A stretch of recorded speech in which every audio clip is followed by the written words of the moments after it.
例暂时顶确诊，国内疫情正稳定咯。什么时阵会当进一步来解封呢？指挥官陈时中公布着4大指标，包括国内外疫情、疫苗注射率、甲自主应变的能力。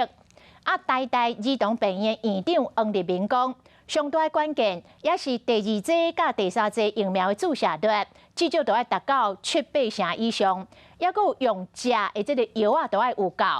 另外，这个3月初7开始放宽着检疫到10天加7天了后，民众伫7天自主健康管理的期间，伫第2天甲第4天都要做一届的快筛。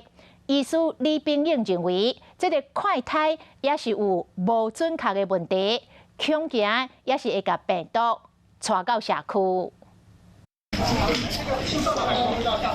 旅客排队踮要做采检，曾经外刷日个案一口气增加91例，创下春节以来新高。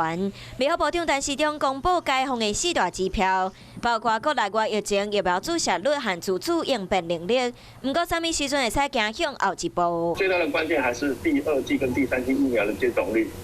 尤其是60岁以上的国民的接种率，如果能够到7-8成或更高，就比较安全。过来进入类清零阶段，陈时中讲未来考虑先加特定区域的水淹规定放零。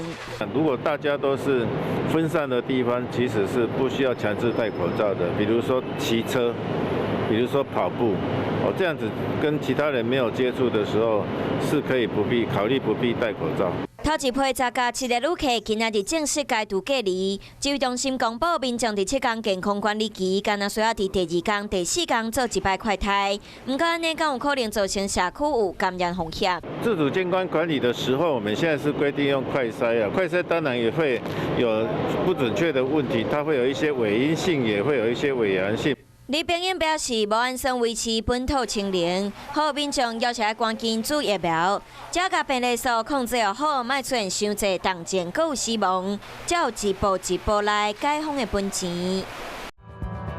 想要获取更多新闻资讯，想要看到主播最新的动态，赶快订阅华视 YouTube 频道。